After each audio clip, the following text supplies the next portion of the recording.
My name's Lee, and today I'm going to break down the process on how to add a skin taper to a structured and carefully crafted slickback look. Before starting any haircut, it's important to assess the hairlines and growth patterns to see if there are any fixed factors that might have a negative effect on a desired outcome. Especially when tapering, it's important to assess the external growth patterns and directions in the temple area and the nape area. When it comes to building the structure of a haircut, I'm paying attention to the internal fixed factors such as growth patterns and the position of the crown. I'm very fortunate here with my model's hair that he has a well-balanced hairline and a well-balanced crown. For the most part, fixed factors will tell you exactly what you need to know when it comes to deciding what shape is suitable for each individual human that sits in your chair. I'm going to start this haircut by spraying down the hair until it is thoroughly damp. Alternatively, this can be done at the basin with shampoo and conditioner. Next, I'm going to decide my zone pattern, which will dictate the overall shape development throughout this haircut. Something I'm paying close attention to while spraying down the hair is the bone structure, primarily the widest and the highest points of the head. Throughout the consultation, my model requested that he'd prefer if there wasn't too much density left between the occipital bone and the crown area. This tells me I need to be mindful of my cutting methodology in these areas. To start the sectioning process, I'm going to separate left from right and front from back by dividing the head into quadrants. This is purely to make the sectioning process more manageable for myself by dealing with smaller panels of hair. Next, I'm going to separate the top from the bottom by creating a zone just above the widest point on the sides of the head, which are the contours. I'm sectioning roughly a comb's width above to allow me the space and visibility to create graduation. If I section directly on top of the contour of the head, I risk creating graduation in the wrong place, resulting in me having to cut that panel again later on. We like to use the motto, think twice and cut once, for maximum efficiency. I'm going to secure the top away with a clip. Here's where paying attention to the bone structure comes in. It was important for me to identify the widest point of the back of the head, which is the occipital bone, so that I could create my zones accordingly. I want to treat both of these zones separately, as I've planned to use different cutting methodologies in both. I'm creating a deep V-shaped zone that hovers just above the occipital bone. This has two benefits. Much like the sides, hovering just above the widest point of the head allows me to create structure exactly where I need it. Secondly, the diagonal lines are a continuation of the section lines on the top of the head and will serve as a reference point for my graduation technique on the sides. Starting at the temple area on my right hand side, I'm going to establish an initial length for my graduation. I'm starting here because I feel it's a safer place to start, as I need enough length for this look to be worn back away from the face. If I started at the back of the head, I run the risk of cutting the hair too short, and even if I didn't, I'd still be guessing what length I need throughout the side panels. Throughout this zone, I want to create a shape which is triangular on the vertical axis and round on the horizontal axis.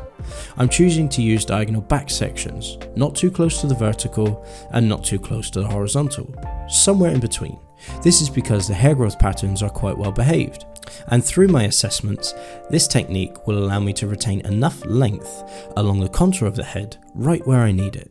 Using a diagonal back section line when creating graduation also allows for maximum comfortability when dealing with posture. On this side, the knuckles can lean towards the head and the fingertips can lean towards the ceiling. The elbow can be kept low and the shoulder relaxed. It also mimics the hairlines and encourages the hair direction.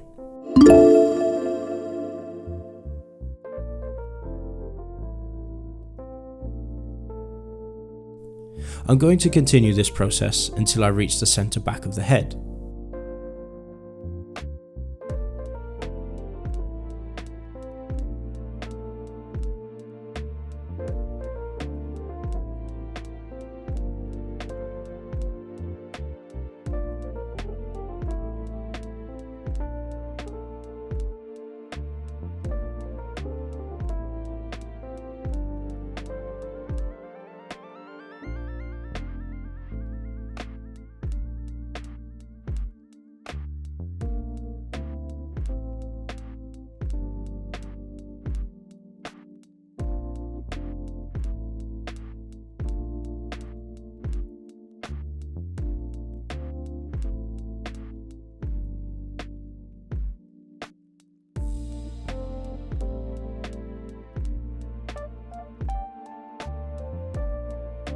Repeat this process on the other side.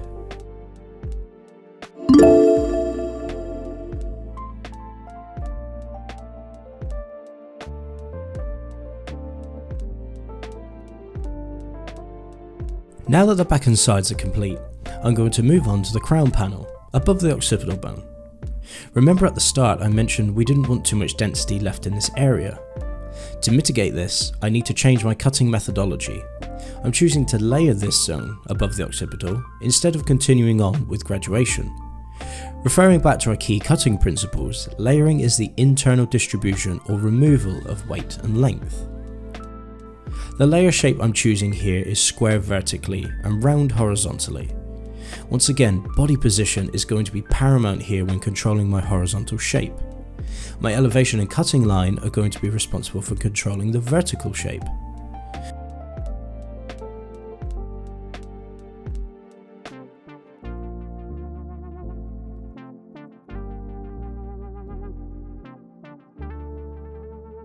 Once I've finished with the layering, I'm going to cross-check for balance.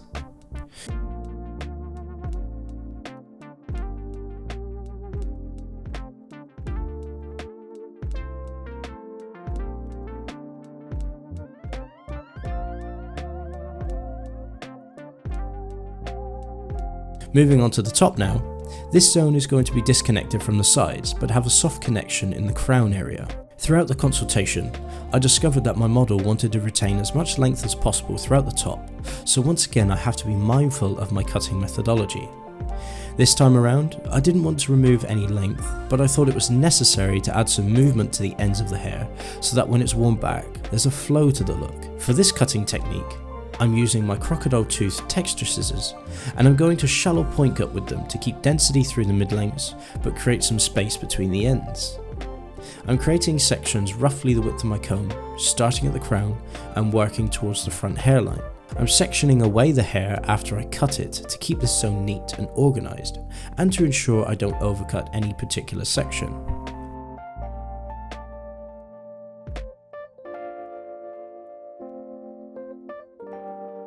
Lastly, I'm going to ensure that the top is softly connected to the crown area.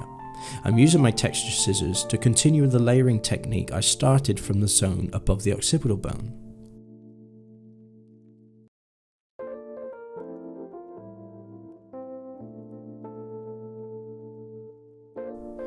Well, that's the wet cutting complete. Now I'm going to move on to styling the hair. For this look, I'm going to apply some matte finish styling balm.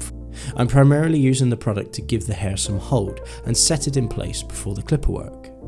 I'm distributing a generous amount of product throughout the hair from roots to tips.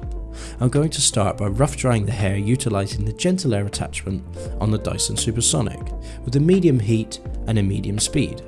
It's important to guide the hair in the direction that it's going to live. The hair's direction generally comes from the roots.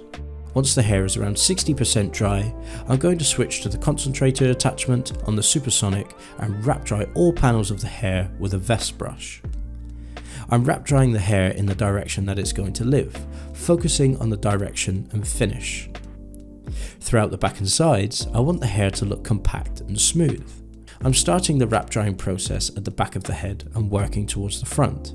This is to keep the process efficient and organised.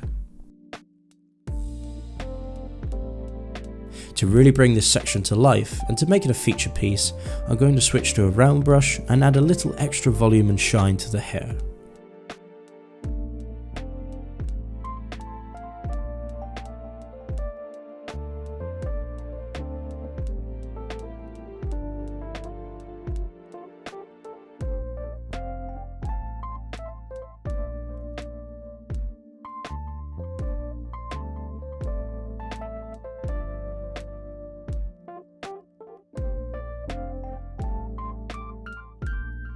And finally, once I'm happy with how the hair is sitting, I'm going to switch the Supersonic to a cool setting and loosen up the look slightly with my hands. The cool setting will solidify the product again, giving the hair hold and shine. Now that the styling is complete, I'm going to finish off this look with a skin taper. Cutting and styling the top zones first allows me to set up the structure and have maximum visibility when deciding where the taper should fit. The first guard of choice is a number 3 with the lever closed. I'm going to start by going with the grain over the top of the occipital bone to debulk this area. Running with the grain will smooth out any hair that is raising up over the bone structure.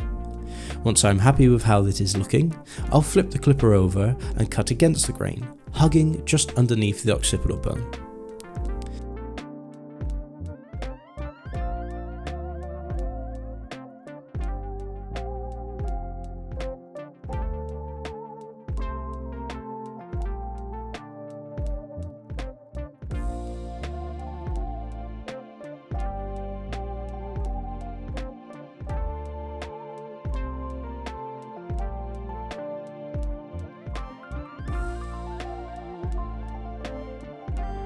Next, I'm going to scissor over comb with the wide teeth of the comb to smooth out the transition area.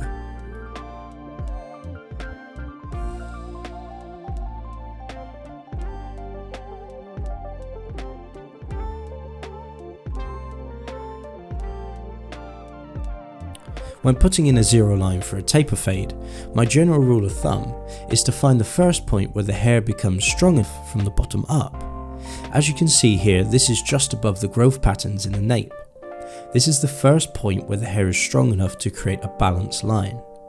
The most important thing here though is to leave yourself enough space to achieve an even colour spread between the zero line and the number 3.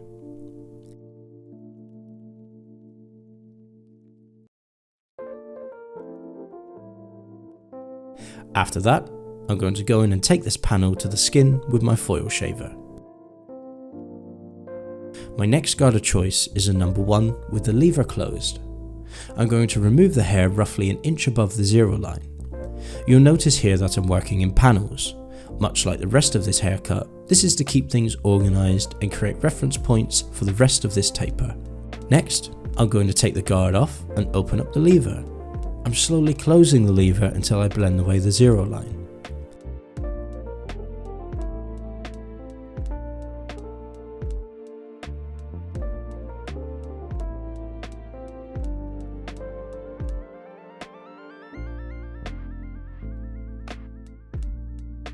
To remove the zero line completely, use whichever tool you initially created that line with and gently flick over the line with the end few teeth.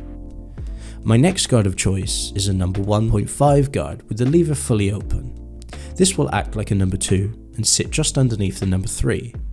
After that, I will close the lever and continue the process. You may have noticed a pattern forming by now. This is an ascending technique, meaning I'm working upwards a little and then back down, upwards a little more and then back down.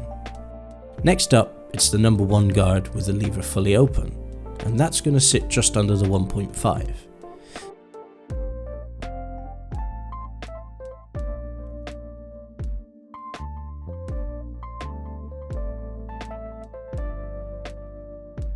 Then I'm going to close the lever and adjust the colour spread and dark spots as I see fit.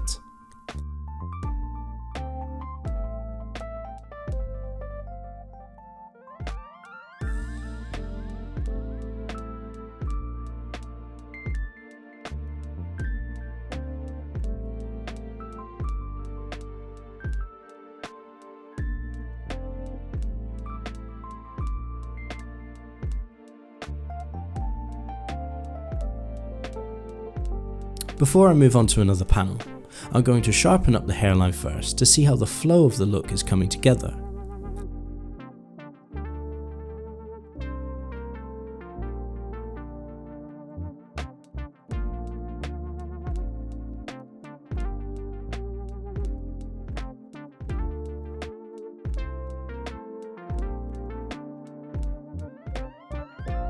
Repeat this process on the opposite panel.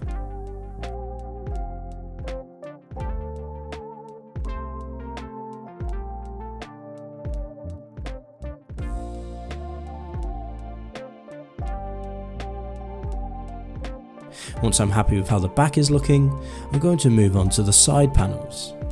The process here is much the same as before, starting with the number 3 and repeating the same steps.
Now that the hairlines have been sharpened, I can focus on balancing out the colour spread with scissor-over-comb. As you can see here, I've purposely left this part to the end to balance out, as this can be quite deceiving and make it look like there is white or dark spots in that area when really it's the ink from the tattoos. I'm spending a few moments here refining this area and taking some steps back to assess the balance and colour spread. Once I'm happy, I'm going to repeat the process on the other side.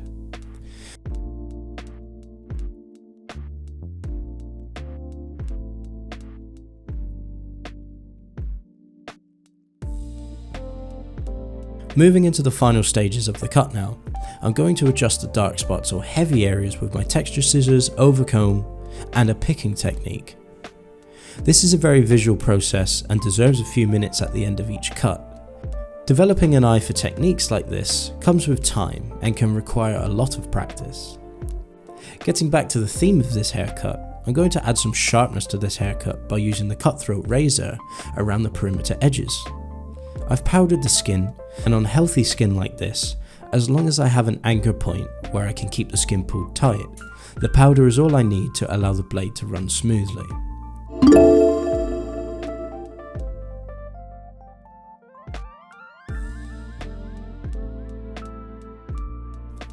To finish this look, I'm going to warm a small amount of matte paste between my palms, distribute throughout the hair and groom accordingly. And there we have it, a carefully crafted and structured haircut incorporating a skin taper for sharpness. To see more like this, please visit our extensive education library